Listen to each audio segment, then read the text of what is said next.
నేను నిన్ను అవమానం చేయడానికి అడగట్లా, నేను అవమానం చేయడం నా ఉద్దేశం కానే కాదు. 7వ క్లాస్లో చదువుకున్నావు కదా ప్రోటోజోవా కోరిఫెరా, పోనీ 8వ క్లాస్లోనో 9వ క్లాస్లోనో చదువుకుని ఉంటావు అమ్మా. సిబిఎస్ఈలో ఉండదా ప్రోటోజోవా కోరిఫెరా ఉండదా? పోన్లే ఆ మైక్ ఇవ్వండి, మైక్ తీసుకో వెనకాల ఉంది. సిబిఎస్ఈలో పైథాగరస్ సిద్ధాంతం ఉంటుందా? ఏంటి చెప్పు. పైథాగరస్ సిద్ధాంతం తెలియకుండా 10వ క్లాస్ ఏంటండి, ఏం జ్ఞానం అండి.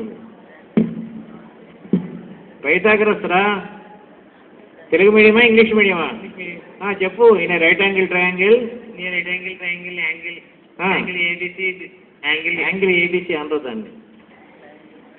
Hypotenuse square is equal to right square plus. మరి ఏం జ్ఞానం ఉంది నీకు చెప్పు. న్యూటన్ మొదటి చలన సూత్రం ఏంటి చెప్పు. Newton first law of motion. Newton first law of motion తెలిసిన వాళ్ళు చేతులెత్తండి. న్యూటన్ మొదటి చలన సూత్రం 8వ క్లాస్లో చదువుకున్నారు మీరు. సరే చాక్లెట్ ఇచ్చానా? వెళ్ళిపో హ్యాపీగా, మైక్ ఇచ్చే చెప్పరా. అంటే ఏంటి అది? 2వ సూత్రం. మొదటి సూత్రం చెప్పండి, 2వ సూత్రం చెప్తావు ఎట్రా. F = ma అనేది 2వ సూత్రం. మొదటి సూత్రం ఏంటి ఎవరు చెప్తారు? మీరు రేపు హైదరాబాద్ వస్తే ఇంటర్వ్యూలో ఏం చెప్తారు మరి? ఉద్యోగాలు రావాలంటే నేనే ఉండేది ఇంటర్వ్యూ బోర్డ్స్లో.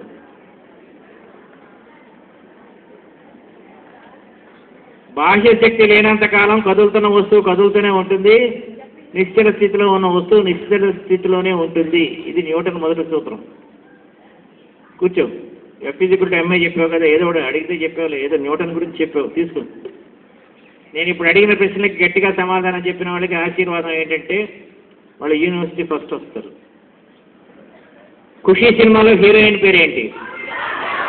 గట్టిగా. భూమిక. నైట్ 8:30కి జెమినీ సీరియల్ ఏంటి?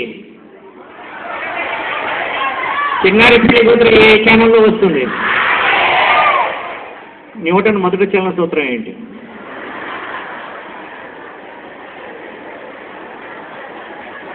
అర్థమైందా? మనకి చదువు ఎందుకు రావట్లేదు సరిగ్గా? మెదడు కొన్ని విషయాలు మాత్రమే గుర్తుపెట్టుకుంటుంది, అన్నీ గుర్తుపెట్టుకోలేదు. ఏ విషయాలు గుర్తుపెట్టుకోవాలి, ఏ విషయాలు అక్కర్లేదు అని చెప్పగలగటమే జ్ఞానం. ఒక అమ్మాయి, 2 అమ్మాయి ఇటు రండి. ఇది ప్రళయాగ్ని ఓలే పద్యం చెప్పగలిగే వాళ్ళు రండి. మైక్ ఆన్ చేస్తాం. ఇది ప్రళయాగ్ని ఓలే దశలలో గొప్పగా విస్ఫులింగములు వదలక వాయు సారథి జవంబున దానిటే వచ్చిన. అమ్మా రైలు బండి ఏంటంటే చదువుతున్నావు నువ్వు, పద్యంలో చదవాలి. అటజని కాంచి భూమిసురుడు అంబర చుంబి చరస్వరఝరి పటల ముహుర్ముహురుట పపంగ తరంగ మృదంగ నిస్వనస్ఫుట నటనానుకూల పరిపూల కలాప కళాభిజాలమును జటక తిరస్కరేణు కరకంపిత సారము అలా చెప్పాలి. చెప్పు. ఇది ప్రళయాగ్ని ఓలే. ఇది ప్రళయాగ్ని ఓలే దశలెల్లను గప్పగా విస్ఫులింగములు వదలక వాయు సారథి జవంబున దానిట వచ్చేనేమి శ్రేయుడు సుతులారా.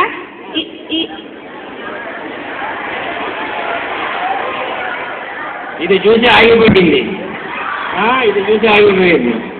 తీసుకెళ్ళి బాగా చెప్పు. రండి రారా, మీరు రండి రావు. తీసుకో. విద్య నగోడ గుప్తమకు చెప్పు.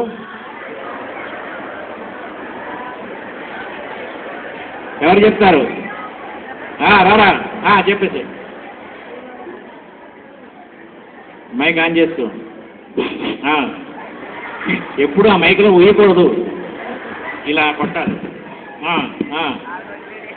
విద్యని కూడా గుప్తమగు విత్తము రూపము పూరిశాలికిన్ విద్య యశస్సు భోగకరి విద్య గురుండు విదేశ బండును విద్య నుపాల పూజితము విద్య విశిష్ట దైవ విద్యకి సాటి ధనము లేదు, నీ మోహం లేదు. తీసుకో. సరదాగా నా మనవాళ్ళు లాంటి వాడని తిట్టాను, ఏమనుకోకు. ప్రేమ, ఎక్కువ ప్రేమ ఉంటే ఎక్కువ తిడతాను. సరస్వతి నమస్తు బియ్యం ఎంతమందికి వచ్చి చేతులు ఎత్తండి. Beautiful, good. ఎవ్వని చేతి నుంచి జగమెవ్వని లోపల అన్నాడు. అవును. మనం చదువుకుంటున్నది సిలబస్లో పాస్ అవడం కోసమా జ్ఞానం కోసమా? మరి మర్చిపోతే జ్ఞానం ఎలా వస్తుంది?